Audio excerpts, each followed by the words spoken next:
मेरे घनिष्ठ मित्रों, नमस्कार। आज 21 अगस्त 2020 है, दिन है शुक्रवार और आज के इस AFEIS के लाइफ मैनेजमेंट में मैं डॉक्टर विजय अग्रवाल आप सभी का हार्दिक रूप से स्वागत करता हूं। दोस्तों, पिछले 2 दिनों से आप मेरे साथ टाइम ट्रेवल कर रहे हैं और ये टाइम ट्रेवल आपने 2 पड़ावों में किया है। पहला पड़ाव लगभग 200 दिन का था और दूसरा पड़ाव 150 साल का था, या यूं कह लीजिए कि 200 दिन के साथ अगर तालमेल बिठा करके बोलना है तो आप उसे बाकायदे 200 साल भी कह सकते हैं। मेरा विश्वास है कि डेफिनेटली आपने इस यात्रा को एंजॉय किया होगा। देखिए, हम सब कभी न कभी कितनी न कितनी इस तरह की यात्राएं करते ही हैं। जब हमें अपना बचपन याद आता है, अगर आप शहर आ गए हैं गांव छोड़ करके तो अपना गांव याद आता है, हमें अपने पुराने दोस्त याद आते हैं, तो यह एक प्रकार से टाइम ट्रेवल ही है। और मैंने इस टाइम ट्रेवल को थोड़ा सा अलग तरीके से आप सबसे कराया है। इसके लिए मैं आप सबसे सच पूछिए तो थोड़ी क्षमा भी चाहूँगा। दोस्तों, इसके पीछे मेरा एक बहुत ही सोचा समझा मकसद था और मुझे यकीन है कि शायद आप मेरे उद्देश्य को समझ भी गए होंगे, कुछ न कुछ तो समझ ही गए होंगे। देखिए, जब हम इन दोनों को अलग अलग करके देखते हैं, 150 साल और 200 दिन, जब अलग अलग करके देखते हैं तो दोनों अपने आप में सत्य हैं, रियल हैं, यथार्थ हैं।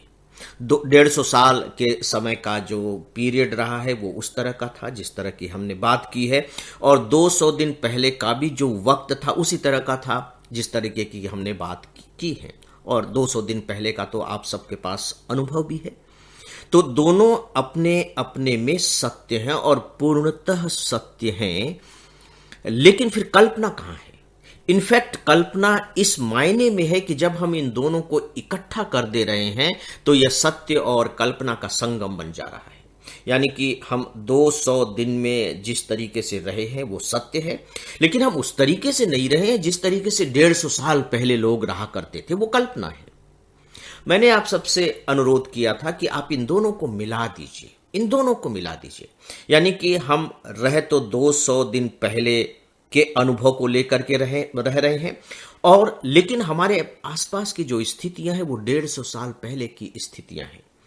और फिर आप महसूस कीजिए कि सच में अगर वही स्थितियां अभी 200 दिन पहले रही होती तो हमारा जीवन कितना दूभर रहा होता। लेकिन क्या सच में दूभर रहा होता? क्या सच में उतनी तकलीफ हो रही होती जितनी तकलीफ इनफैक्ट हमें हुई है? मुझे लगता है कि जब हम इन सब बातों पर विचार करेंगे तो हमारे सामने एक अलग तरह का जीवन बोध प्रकट होगा। जी हां, जीवन बोध प्रकट होगा। वह भी सच था, यह भी सच था, दोनों मिलकर के सच नहीं है। लेकिन देखिए, जिंदगी केवल वही तो नहीं है जो हम देख रहे हैं, सुन रहे हैं, समझ रहे हैं, अनुभव कर रहे हैं। जिंदगी वह भी है जो हम अपनी कल्पना में लेकर के आते हैं। हम सब अपनी अपनी कल्पनाओं की दुनिया रचते हैं। हमारे पास अपना एक काल्पनिक संसार होता है। देखिए, जब हम अपने वर्तमान संसार से ऊब जाते हैं, स्थितियों से बहुत परेशान हो जाते हैं, तो हम अपने कल्पना की दुनिया में चले जाते हैं जो हमने खुद रची है। तो वहां थोड़ा सा हमें सुकून मिल जाता है।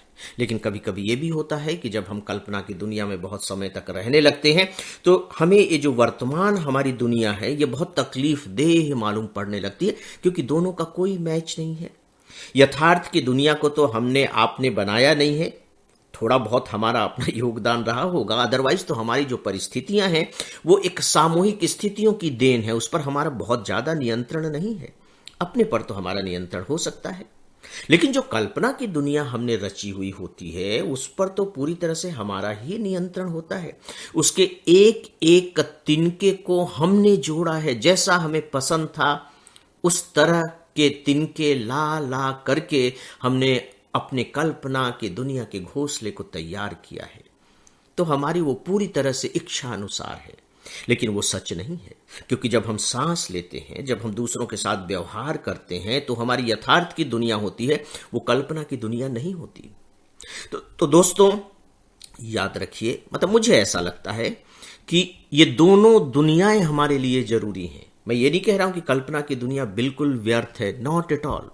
उसकी भी अपनी उपयोगिता है, लेकिन तब जब यथार्थ और कल्पना के बीच में हम संतुलन बनाए रख सकेंगे। अगर हम संतुलन बनाए नहीं रख सके तो मान करके चलिए कि फिर दुखी रहना हमारा प्रारब्ध है, हमारी नियति है, हमारा भाग्य है। आप इसे जो भी नाम देना चाहें दे सकते हैं।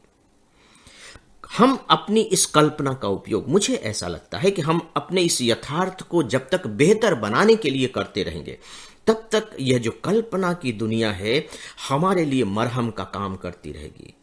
हमारे बिल्कुल घुटन भरे कमरे में जो जिंदगी के प्रतिरूप के रूप में मैं कह रहा हूं, उसमें एक खिड़की का काम करती रहेगी और उस खिड़की से, कल्पना की खिड़की से ताजी हवा के झोंके आते रहेंगे, सूरज की रोशनी आती रहेगी, यहां तक कि चांद का प्रकाश भी प्रवेश करता रहेगा।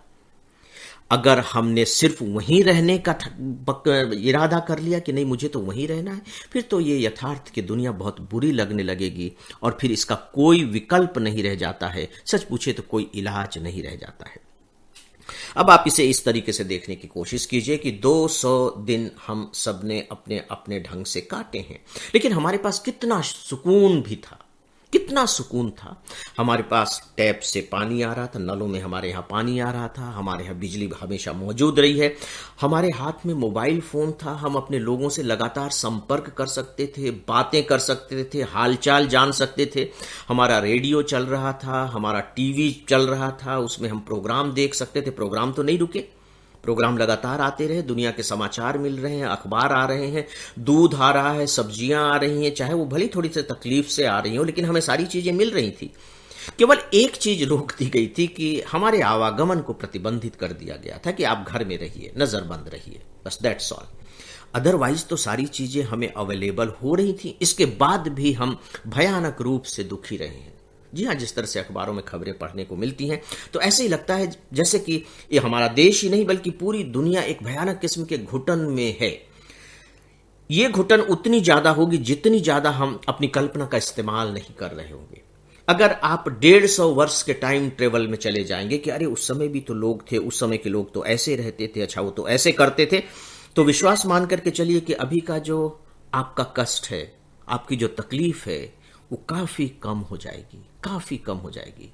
और इसे ही मैंने कहा है, वर्तमान की तकलीफों के लिए कल्पना का सदुपयोग करना। और यह सच है, यह काल्पनिक नहीं है। जो मैं बात कह रहा हूं यह कोई भ्रम में डालने वाली बात नहीं है या फालतू के ही आपको तसल्ली देने वाली बात नहीं है। आप करके देखिए, आपको लगेगा कि सच में जब जल रहा हो शरीर या बहुत ज्यादा गर्मी पड़ रही हो, उस समय अगर आपको ठंडे पानी में स्नान करने का मौका मिल जाए या फुहार चारों तरफ पड़ने लगे, तो जो राहत मिलती है, सच पूछिए तो कल्पना से उसी तरह की राहत मिलती है, बशर्ते कि आप अपनी उस कल्पना को बहुत बौछार भारी वर्षा में बादल फटने की तरह इस्तेमाल न करें, न होने दें। तो दोस्तों, एक बार फिर से आप टाइम ट्रेवल करके देखिए और जो 150 साल पहले की दुनिया है उसे कल्पना में ला करके और अपने 200 दिन के ऊपर उसे आरोपित कर दीजिए, उसे फैला दीजिए, तो आप तुरंत पाएंगे कि सच में इससे आपको कितना अच्छा लग रहा है। तो मित्रों, कम से कम 2 दिनों तक तो अब आप इस तरह का इस्तेमाल करें, क्योंकि 2 दिनों के बाद अब आप सबसे मैं फिर बात करने के लिए आप सबके सामने हाजिर होऊंगा। तब तक के लिए मेरी शुभकामनाएं स्वीकार करें, मेरा अभिवादन भी